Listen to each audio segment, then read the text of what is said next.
Got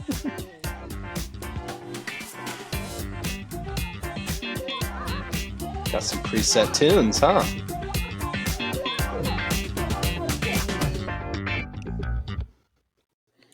All right. Welcome back to Footy Thoughts. I'm Joey.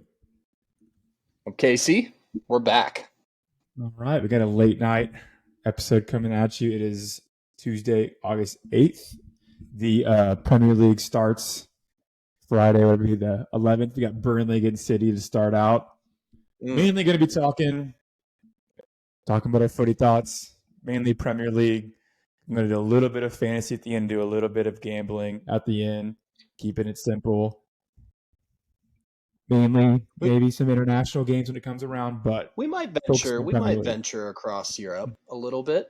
But for now, we're gonna stick to the Prem. It's where the juices are flowing. It's where it's most exciting. So, but we could start venturing out into some other oceans later on.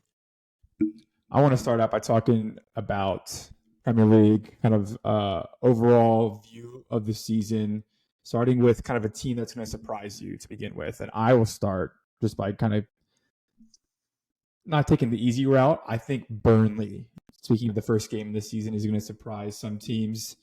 Don't think top 10 is in their future, but I do think that the way Vincent Kompany had them playing pretty much all of the championship, especially towards the end when they closed out and really separated themselves to secure that automatic promotion. But they're different than your usual kind of 4-4-2, what you expect, Sean Dyche Burnley. They're a lot more modern, a lot more pacey wingers, kind of staying creative, possession-based teams. I agree. I like that one. I think Vincent Kompany is going to be a world-class coach. I don't know if this is the squad to show that. I mean, this is a tough ask for him. It's not like we're not getting Europe. We're not getting top 10. No, but surprising people. Absolutely agree. I part of me wants to say Everton, but I'm going to avoid doing that. I'm going to go with Aston Villa. Aston Villa is. I don't think it's necessarily going to be a super big surprise considering how good they were at the tail end of last year. I mean, Unai Emery has come in and done a really good job with the squad. They've bolstered it a lot, especially in the defense. Pau Torres, excellent signing. Musa Diaby, excellent signing. He seems to be unlocking Ollie Watkins to enter that next level of output. Their midfield is already really good, really stacked, really deep, kind of all the above. So I think that Unai Emery, with a full season behind him, a full preseason, all the players on board, I think not necessarily, a big surprise. Everyone already knows that they're going to be, decently good, but I think they will exceed expectations. I think certain players on the team specifically will exceed expectations, both from just a normal standpoint of soccer and also FPL wise. So I'm excited for them. I'm excited for them too. They've got, especially with Pau Torres being bought in preseason, they've been doing this kind of, on paper, when you see online, like what formation they're running, they've got the 4 back. Now, if it's Matty Cash at right back, during the game, he's pushed up the field, and then it's a back 3 of Konsa, Mings, and Pau Torres, or Diego Carlos, whoever it is, it's 3 center backs. But what's going to be interesting is when Alex Moreno comes back from injury on the left side, to see kind of tactically how, I don't want to say cute, but how precise Unai can get when it comes team by team, because they're going to have extra competitions to play. They're going to have to rotate. So it's going to be good for him to have that advantage to where he can, flood one side of the field versus the other game by game. I'll start with a team that I'm most worried about, and it's going to be Liverpool. As you know, but at the beginning of the summer, I was very concerned about Liverpool's midfield with Fabinho and Henderson going. And then obviously Miller's not a key part of it, but he was definitely more of a defensive kind of box-to-box guy, less attacking. And now they've signed 2 pretty attacking midfielders in McAllister and I'm not even going to try and pronounce his name. Yeah, I'm going to try and pronounce. But, they're scoring a lot of goals, so I think they're going to be a fun team, but I'm worried that, they didn't sign any center back help, and not that Van Dijk is washed or anything, but he's definitely getting older. And it just, they've won these games in the preseason, but they've been against, League Two German teams, and then they beat Leicester 4-0. But then the only team they've played is Bayern, and they lost 4-3. So I'm not saying they're going to finish bottom half like how Chelsea surprised us last season, but I can really see them kind of struggling, especially with Europa League, trying to maintain with that top 4 position. Where you expect to see them? I absolutely agree, and there's a general idea that we've definitely hardcore developed is when you completely overhaul your midfield. Your central midfielders are one of the most key players, even if they're not the most flashy or the best or the most expensive in your squad. They are the glue that holds your team together. So whether it be a lack of scoring production that becomes the outcome or a lack of clean sheets, one of the two should happen. You can't have a complete overhaul of your midfield and expect to be that dominant side that everything just clicks immediately. I mean, that's just not going to be the case. Plus, on top of that, they released all of their defensive-minded midfielders, and they bought a bunch of attacking players. I mean, that's not good. Listen, we're not saying that Liverpool is going to be, bottom 10 this year. They probably won't. They probably will sneak Europa League or Champions League even, but the general idea is that they will need time to mold, and that's going to hurt them in some ways. And you'll be able to see it if you're watching Liverpool consistently. You'll see the disconnects in the midfield this year. So I completely agree with that. Go ahead. Go ahead. No, yeah, it's all you. Well, I was just going to move on to my team, which is a pretty. I mean, it's fairly obvious at this point, especially considering the news. I think it was either today or yesterday that they sacked their coach a couple days before the team. Oh shit! I didn't even ask the what team league yet. starts. No, It's fine. I was just moving right in. Wolves are screwed. So it's I I mean, to put it simply, like their squad, over the last couple of years they've been on a downtrend. They've been on a serious downtrend, and I mean they still have some quality players inside of their squad, but they're just a mess. The front office is a mess right now. They don't have any identity right now, and I can see this being the year that they actually go down. So it's unfortunate, and I'm excited to see how this first fixture away to Manchester United, who I think are going to be challenging City this year for the league title. We'll get a very quick view on how the season's going to go for Wolves. But that's definitely going to be my team that I'm worried about. And I was just going to bring up Chelsea real quick, just because not that we're predicting Liverpool to be that bad, but speaking on top of speaking about squad overhaul, they've actually brought in, I can't really explain what they were missing last season, but it was just like nothing was cohesive, or they had brought in too many guys to where they needed that time. They needed a summer to kind of get everything going. It's a shame they got, Nkunku suffered that leg injury. He's going to be out for a couple of months, but that's so tough, man. That's so tough. They're kind of the same boat as Tottenham, where they're not going to have any of those extra competitions to worry about. But do they have with Nicholas Jackson starting, and then maybe it might be Carney Chukwuemeka, the ex Aston Villa player, starting at center attacking mid. They gave Modric the 10, so he's a winger by definition, so you wouldn't see him there. So it's Chelsea, Liverpool, Wolves, obviously, but since they're already kind of a relegation team, definitely bottom half. It's not going to be too concerning because you expect them there, but it's going to be interesting to see how Chelsea and Liverpool progress, especially through kind of the first few weeks of the season. Yeah. Those are two kind of, I guess you could quote them as rebuild teams. I would say Chelsea more so than Liverpool, because Liverpool was mainly just, I mean, they had their attacking core and their defensive core, and they didn't do many changes on those two sides at all.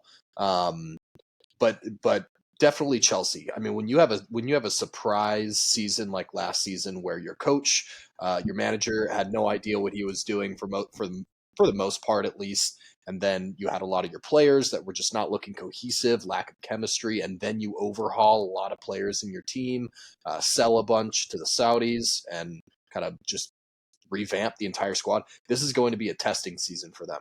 I mean, Pochettino's got his work cut out for him. He's a great coach, but he's going to be shifting things a lot, using different players in different places. Like, this is going to be a testing season for them.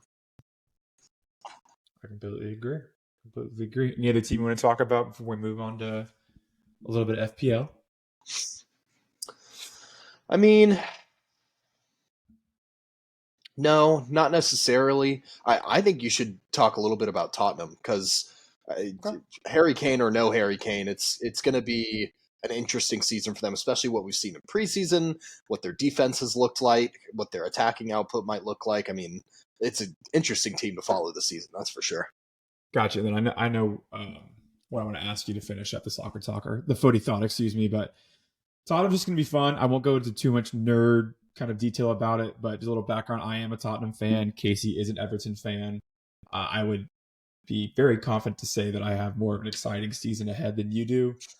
We've got a manager who really hasn't been on the big stage. We got him from Celtic, and he's just not caring about the media, doesn't care about what should be expected of him. He's just going to go out there and do what he does, play the soccer he wants to play, and whatever happens, happens. So we bought James Maddison from Leicester after they got relegated. He is slotting in perfectly behind Harry Kane. We've got our wingers pushed out wide. We've got our eights pretty advanced.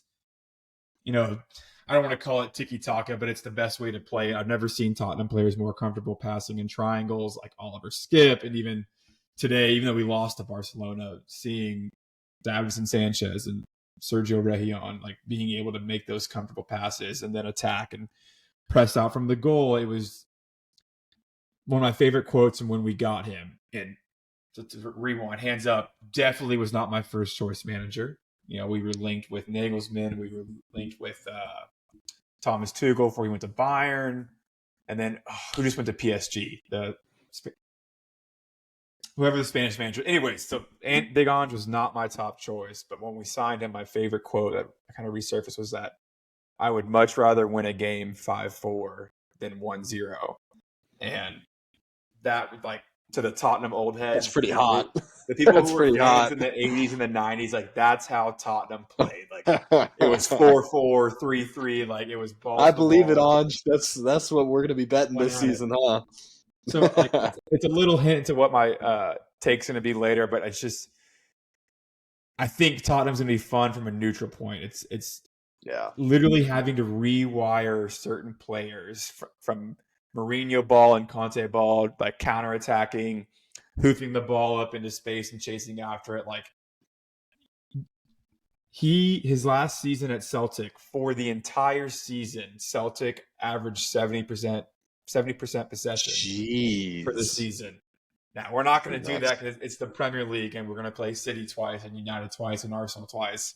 Like, that's not going to happen, but it's going to make Tottenham more fun to watch. So that's all you really can ask for. And I think it's the perfect opportunity for us because just like Chelsea, we don't have European football. So it is something that, even during this Barcelona game, I was thinking to myself that, like, you know, once they subbed in all these guys and we hadn't made any defensive subs, like, I was still enjoying watching. Even though it was a friendly environment, I wasn't sweating, like, you know, every single pass back to one of our defenders or trying to play out like it. I just knew it was something that these players are getting more and more confident on. I'll be tuning into Spurs games, that's for sure. Yeah. Can't be upset about Let's talk about Brighton. Let's talk about Brighton a little bit because there's been lots of mixed messaging with Brighton, especially from myself. I've been like snip, snap on whether I think Brighton's going to be good, if they're going to have a big fall off this year. I mean, the players they signed look good from that kind of perspective. Their scouting network is absolutely ridiculous in the way that they're just lunging money towards unproven teenagers and young players. What are your thoughts on how Brighton might turn out this year and differences from last year, maybe? It's tough because I would argue that they really didn't have a breakout till the middle of the season. And correct me if I'm wrong, but I remember just looking at the table is like any team, and I don't want to throw Everton under the bus here, but I'm pretty sure, what was it, 2-3 years ago, you guys started 5-0 or 6-0-1, and then kind of tanked off. It was like last year. Or no, I think it was 2 years ago. What I'm getting at is like, it's a lot easier to do that. Like, Tottenham did it under Nuno whatever his name is, the ex-Wolves manager. Sanchez, yeah. We were 3 straight wins to start the season, including beating City without Kane, and then he was fired in November. Like, it's easy to be good at the beginning of the season, but it's what you do towards the end. And I remember specifically towards the end because, God, like Matoma, McAllister, and March were like 5.0, 5.5 assets that just kept returning and kept returning and kept returning. You're like, they can't do that. They're like, who the hell's Brighton? Who are these players? Like, their price is low for a reason. And the next thing you know, like, everyone's got at least 2 Brighton midfielders. So, to answer your question, I think only injuries can stop them. They lost McAllister, but they've got this star boy in Enciso. And then they broke their club record transfer fee and getting João Pedro, who can play anywhere. They're probably playing a lot. I don't want to say at the 10 because they have Welbeck, they have Evan Ferguson, but it's going to allow them to rotate a lot more. And that's what we kind of saw towards the end of the season, actually, was that they had some injuries here and there because March struggled a little bit, but they had Boanate, who they've already, I probably butchered that, but they already loaned him out to West Brom, or I think that was Sarmiento. They have 2 really good, they have multiple, they have countless youngsters, but there was 2 attacking players that kind of came on the scene at the end of last season. One's been loaned out. I'm excited for them. It's going to be tough the way I view Villa because they're going to have a European competition, something that they're definitely not used to. And it's just going to be able to see like how they cope with that. Yeah. Yeah, I'm with you. I think the top thing for me throughout this all summer and preseason and everything, both from an FPL perspective and just a general perspective, it really hinges on Caicedo. I mean, the situation with him right now, if it is true that he truly wants this move and is like maybe going to create some drama if they don't let him go, he is a rock in this Brighton midfield. And I've said it a million times. I'll keep saying it. When teams lose their best number 6, their true workhorse number 6 that doesn't care about scoring goals or making key passes, but locks down the interceptions, the tackles, runs the other team down into the ground with an engine. When you lose that kind of player, they're so rare. When you lose that kind of player, your team doesn't perform as well. Period. End of story. And so my thoughts on Brighton really hinge on him. I mean, they've got plenty of talent. João Pedro was an excellent signing. Apparently, they had been talking to him and his group for a couple of years before actually signing him this year. They had their sights set on him. Broke the transfer record fee. Love that player. I think he's going to do really well. Loaning out Dennis Undav to Stuttgart, that was another big thing. Yep, that happened this season, which is understandable. I think Dennis Undav again was like, well, shit, I'm not going to be a trusted starter again this season. I think he deserves to be a trusted starter somewhere, which he will be at Stuttgart. And then bringing in Mo Dahoud and James Milner. Those are Champions League quality leadership players.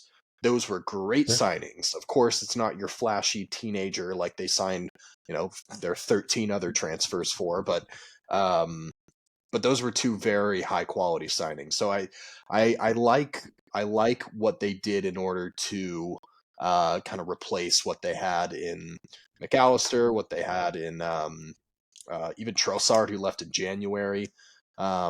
They've done a good job with that. So it's kind of a wild card to me. I still think they're going to be really good this year, but it's really about Caicedo. Like, how are you going to replace that kind of player if he doesn't end up, being a passionate starter again for your entire season? So we'll have to see what happens there, but interesting team to look out for. I quickly want to mention before we hop over to FPL talk is I'm excited to see some new goalies coming into the league. We've got Onana at United. We got Vicario at Tottenham. We got Matt Turner going to Nottingham Forest. That's a cool one. Raya going to Arsenal to compete with Ramsdale. Brighton actually signed a goalie. I forget his name, like Vestugan or something like that. So it's going to not Brighton. That's Brentford. Well, yeah, it's going to be interesting to see how Steele competes with him. And then you got Robert Sanchez going over to Chelsea to compete with Kepa. So I'm interested to see how those turn out. Like I said, I was a goalie playing in high school, so I like to kind of find my favorites and root for them, and Raya was definitely one of them. So it hurts to see him. Well, one, us not get him, and then see Arsenal get him. But it'll be nice to score against him. He was always one of those guys. We can't forget to mention James Trafford over at Burnley. One of my favorite goalies right now. Was there any more? I don't think there are other teams to highlight. We can move into some FPL stuff, I think. But the last one we can talk about, just because of the USA and you were in these jerseys, is the Slonina transfer or loan out to a Belgium league team. I forget what the name is. Eupen in Belgium. Yeah. You got to hope for just consistent minutes. It's just getting experience. I don't think next season will be his season at Chelsea, but hopefully it's not another Zach Steffen situation. That's all you can hope for. Yeah. Yeah. All right. Whatever.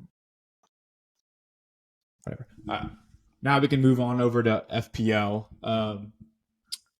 Probably one of the main drives for, I would say, American Premier League fans to kind of keep them involved, especially with early kickoffs like 6:30 and 7:30 in the morning.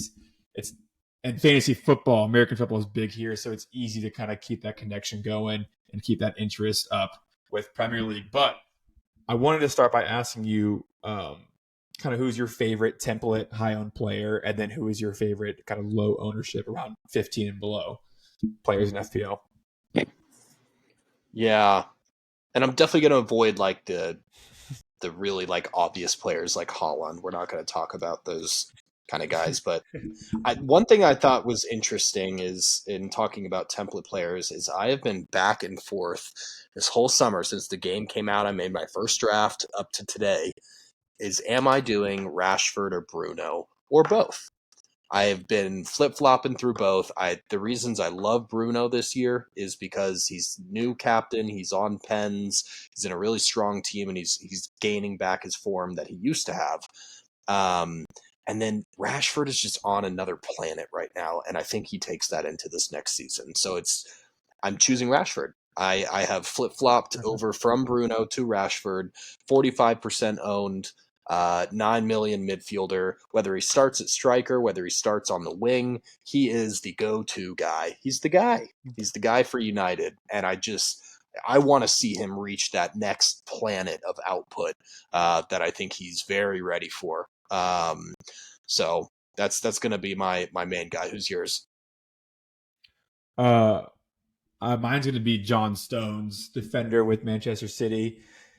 Just kind of piggybacking off how he finished last year. Man City, kind of honestly one of their low years when it came to clean sheets. They had a lot of kind of like 80-minute and on, consolation goals that ruined that for them. But we saw John Stones play more of that inverted fullback that Pep is such a trademark and everyone has copied. So, I'm only paying 5.5 for him. I feel very confident that he's a starter, trying to avoid Pep Roulette, and they just signed Guardiol from Leipzig. But you have to think he's going to be on the left side with him being a left-footed center back. But with Stones starting in the Community Shield and how he finished the end of the year, I'm pretty confident and excited about what he can do. Like I don't need him to be a fullback. Like I love him playing the inverted fullback, but if he gets me a clean sheet and then an assist or a rogue goal every now and then, like he will pay for himself at 5.5. I like it. All right, what about your low owned? You're 15% below. 15% below player. Around there. You don't have to be exact. Just I got you. My little sneaker. Yeah, we're gonna do Moussa Diaby. I'm so excited for this transfer to Aston Villa. I think he's gonna fit in really, really well. He is a winger, second striker type of player, super fast, super shifty. From Bayer Leverkusen, who I've watched a lot because Florian Wirtz is one of my favorite players in Europe, has been for a while now. This transfer is really fun to me. He's 6% owned, Moussa Diaby. He's 6.5 mil midfielder. I truly believe you need an Aston Villa asset, and if it's hard with the strikers this season because if you're not going to have Ollie Watkins, Moussa Diaby is a great second pickup for Aston Villa. I think he's going to exceed expectations on the next level for a lot of people this year. What's tough is that I am going with 0 Aston Villa players besides Tyrone Mings, but as a 4.5 bench defender, I personally love that you are flip-flopping between pronouncing it Villa and Villa. Got to keep them on our toes. But yeah, I mean, I love that pick. The only concern obviously would be, how many minutes he gets consistently. But it's the same argument as João Pedro. It's a very expensive signing they made over the summer, looking to bring in kind of a piece because they also have European football, like we mentioned earlier. So they're going to need that rotation. But also, his main competition is Leon Bailey. No disrespect, but it's not like he's got anyone in front of him kind of holding him off from getting that starting position.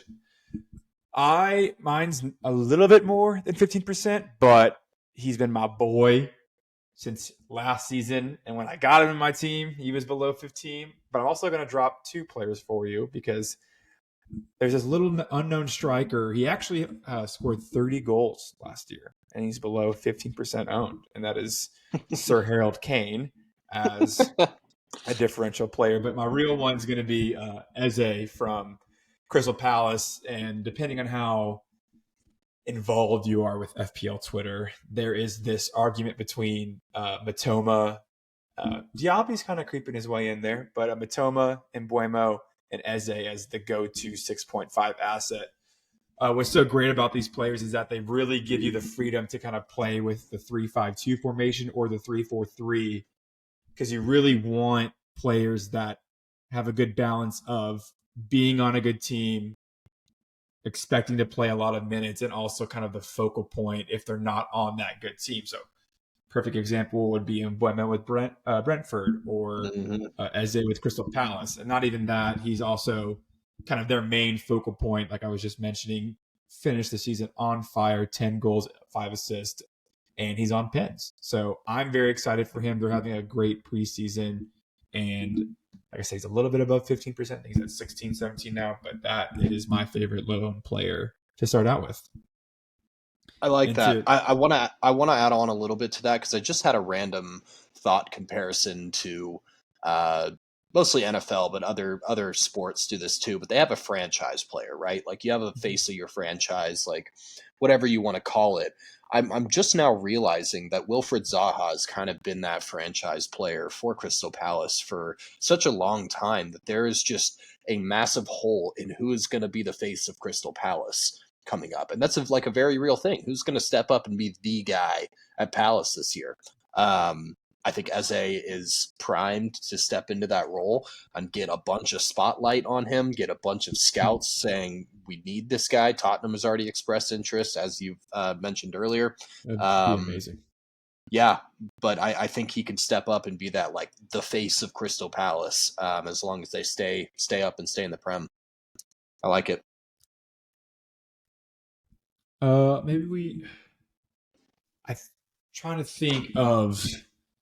I think there was one more 6.5 I'm forgetting about, but it kind of there's a couple Brighton players in there. It leads into kind of what I wanted to talk about next, is like how template you want to be to start the season. And yeah, formations. Let's talk about formations too. Kind of, I'm trying to get as many players, and so is Casey, to play FPL as well. And on top of the, you want good players that, that are Premier League proven, they're on good teams, and if they're not on good teams, they're the focal point of their attack. Like, you want to find that balance, but you also have to play the ownership game a little bit. But as well as you want to, make FPL fun, you want to make it something that you look forward to. So if you just go on Twitter or YouTube and you copy someone's team, like, that's not going to be fun.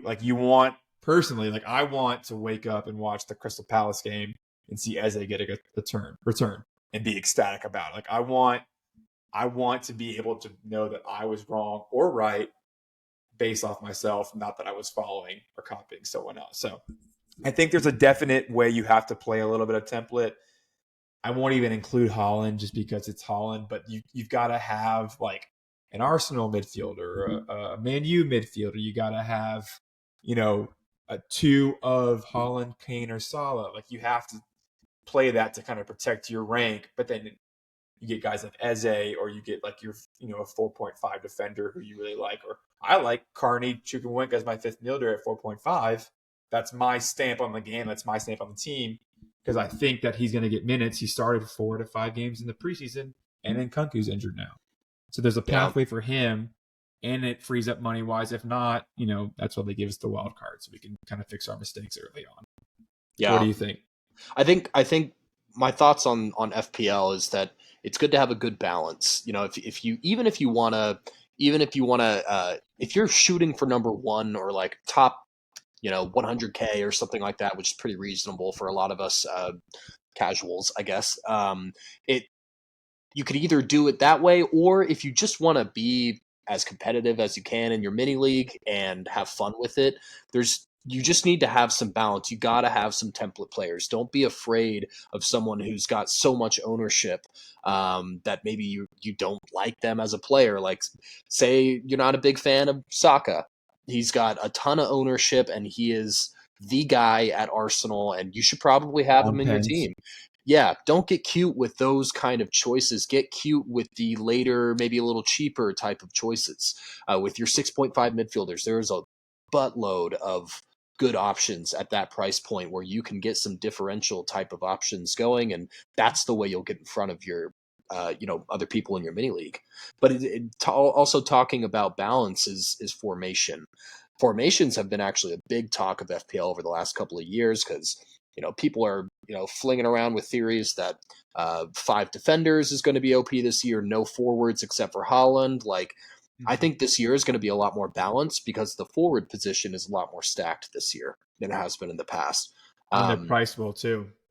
Yeah, exactly. But these theories are normally you're going to stick with at least 4 midfielders and of course, at least 3 defenders. I would say midfielders are key. Don't ever have just 3 midfielders in your team. If you get to that point, that's probably not the best balanced formation. My favorite formations are 3-5-2 or 3-4-3, depending on how deep and how productive the forwards are. It really just hinges on that position, because I will have at least 4 midfielders in my team at all points. And just kind of to wrap it up, a very important thing now is the rule change within, I would assume, all English professional level soccer, is that they're adapting the World Cup style when it comes to stoppage minutes, where you're not going to want to run 4 defenders or 5 defenders, because there are going to be literally more minutes played in a game than ever before. So you're going to hit the 90th minute, and then there's going to be 8 minutes of stoppage time, and you're going to be like, great, I get to sweat another 8 minutes, which also means there's more opportunity for players to score goals as well. Like, not only lose your clean sheet, but then also a player you may have to get another assist or another goal to cap off the week. But that was kind of just us talking about FPL, some beginner stages, some players we'd like. We're going to hop into our lock of the week just to wrap this up. We did pretty well last year. We really weren't consistent with the uploading, but from what I remember, I think we got up to like 10-4 on our lock of the weeks. Like, we really, instead of giving out cards with multiple plays and units per play, we want to have one lock, one from each of us, and then encourage whoever's listening to throw in a third pick of their own, and maybe splash a little parlay, or take each one a little 3-way parlay with all 3 of us. We'll be your friend in this process. Maybe. Exactly. So I'll start. Or you'll hate us. Exactly. But hey, yours hits. This is not financial advice. This is just having fun. Just gotta say, thanks a lot. But I like Tottenham Brentford, and just to talk about what I said earlier. Tottenham's going to be an all-out attacking team. I'm really excited for what they have. It is an away game to Brentford. Our defense is still a little bit leaky. I can see both teams to score, but I fully expect this to be over 2.5. Okay. My lock this week is going to be Manchester United spread -1.5. Line's currently at a normal -110 right now. Coming up against Wolves, I think it's just a solid shout, no matter how template it would be. I love that. Their coach just got fired. They're in crazy trouble. Just scraped by relegation last year. I think it's perfect. So 1-0 Wolves incoming. That's how it works. Seriously. That's how it works. All right, so this is our late night recording. We got Premier League coming up on Friday. Very excited for the season to be back. Don't really have a schedule of uploading. Kind of just going to play it by ear at least once a week, talking about what happened the week before, talking about our bets, kind of staying up to date on Premier League, but more importantly, just talking soccer. So yeah, we're gonna do some shorts, some TikTok action, and probably mostly betting stuff on Twitter is what we're gonna be looking at. So we'll try to reach as many people as possible. Yeah. For all our listeners, Footy Thoughts. It's at Footy Thoughts, a big fat at Footy Thoughts _. You'll see our logo. Can't miss it. Give us a follow and stay up to date on that. All right. That was Footy Thoughts week 1. All right.